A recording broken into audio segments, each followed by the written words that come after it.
नमस्कार मंडळी, मी तुमचा लाडका मित्र वरद विजय चव्हाण आणि मी तुम्हा सर्वांचं माझ्या युट्यूब चॅनलमध्ये स्वागत करत आहे. मंडळी, पिल्लू बॅचलर नावाचा नवीन मराठी सिनेमा काल आपल्या भेटीला आला होता.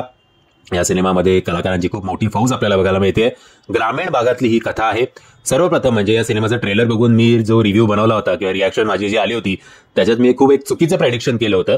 ते चुकीचं प्रेडिक्शन म्हणजे मला त्या ट्रेलरवरनं असं वाटलं की आकाश म्हणजेच पार्थ भालेराव आणि स्वाती म्हणजे सायली संजीव हे दोघे एकमेकांच्या प्रेमात आहेत की काय.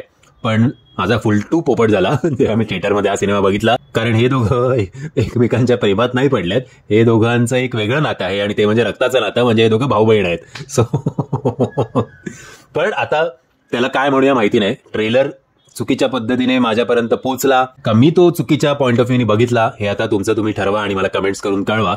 आणि जर तुम्ही ट्रेलर बघितला नसेल तर तुम्ही सुद्धा ट्रेलर बघून मला सांगा की ट्रेलरवरनं हा अंदाज माझा बांधणं कितपत योग्य होतं ते.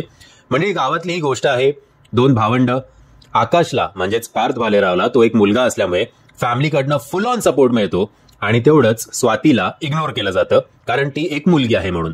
म्हणजे हा भेदभाव अनेक ठिकाणी आजही होतो. नॉर्थमध्ये जास्त असेल कदाचित, पण आपल्या शिवाजी महाराजांच्या महाराष्ट्रात सुद्धा हा भेदभाव अनेक घरात होतो हे आपण नाकारू शकत नाही. अगदी घराघरातली गोष्ट नसली तरी 10 पैकी 1-2 घरात घडणारी ही गोष्ट आपल्यासमोर मांडण्यात आलेली आहे. आता या सगळ्यांना कंटाळून, या भेदभावाला कंटाळून आकाश जो आहे तो पूर्णपणे फ्रस्ट्रेट होऊन जातो आणि स्वतःचं घर सोडून देतो. त्यानंतर काय होतं, आकाश आणि स्वातीचे घरचे जे आहेत ते त्यांचं माइंडसेट बदलतात का याच्यावर आधारित हे संपूर्ण कथा आहे. आता ही वनलाईन ऐकताना तसं तुम्हाला खूप सिरियस आणि चांगली वनलाईन वाटत असेल, पण हेच जर मी तुम्हाला सतत कॉमेडीचे एक पंच तुमच्या तोंडावर फेकून फेकून मारले तर या गोष्टीचा, या कथेचा, या वनलाईनचा सिरियसनेस निघून जाणार नाही का? तो निघून जातो असं मला तरी वाटलं हा सिनेमा बघून.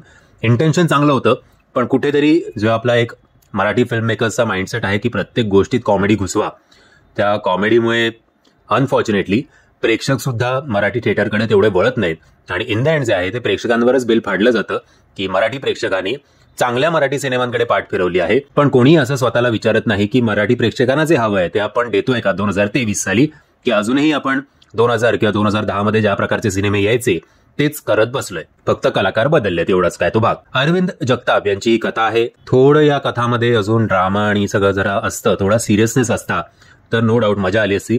डायलॉग्स मात्र चांगले आहेत आणि मराठी कलाकारांचा कौतुक करावं तेवढं कमीच असतं, कारण प्रत्येक, नुसतं हाच नाही, कुठलाही चित्रपट तुम्ही बघा, प्रत्येक चित्रपटात प्रत्येक कलाकार मन लावून काम करतो.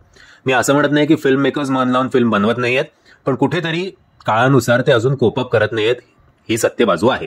या सिनेमामध्ये कलाकारांची मोठी फौज आहे. पार्थ भालेराव, सायली संजीव, अक्षया देवधर, शिवाली परब, अक्षय टांगसाळे, शशांक शेंडे, मोहन आगाशे, सविता मालपेकर, भारत गणेशपुरे, नंदकिशोर चौगुले, स्वप्नील राजशेखर, योगेश सिरसाट, रोहित चव्हाण, कल्पना जगताप, स्नेहल, रुचिता जाधव, अमरनाथ कराडे, शुभम चौधरी, सोमनाथ पाटील, मोहन राऊत. म्हणजे आता एवढे कलाकार आहेत तर अर्थातच बजेट सुद्धा दाबून निर्मात्यांनी याच्यावर खर्च केले असणार, कारण यापैकी जवळजवळ 10-12 कलाकार जे आहेत ते कमी पैशात तर नक्कीच काम करणार नाही. तानाजी गाडगे सरांचं डिरेक्शन आहे. चिनार महेश यांचं म्युझिक आहे. लिरिक्स मंगेश कंगाणे यांचे आहेत आणि लिरिक्स चांगले आहेत, ते मला आवर्जून सांगावंच वाटेल. ओव्हरऑल चांगली कथा असून, म्हणजे लंडन मिसळच्या बाबतीत सुद्धा मी हे म्हटलं होतं की चांगली वनलाईन असून कुठेतरी कॉमेडी करण्याच्या नादात सिनेमा जो आहे तो त्या मार्कला किंवा आपल्याशी भिडत नाही, आपल्यापर्यंत पोहोचत नाही, ही या सिनेमाची एक अनफॉर्च्युनेट बाजू आहे. म्हणजे तुम्ही जर हा सिनेमा बघितला असेल आणि तुम्ही माझ्या मतांशी सहमत असाल किंवा नसाल तर मला कमेंटच्या माध्यमातून कळवा. आणि जर तुम्हाला हा व्हिडिओ आवडला असेल तर प्लीज या व्हिडिओला लाईक, शेअर आणि चॅनलला सबस्क्राईब करायला विसरू नका. जय हिंद, जय महाराष्ट्र.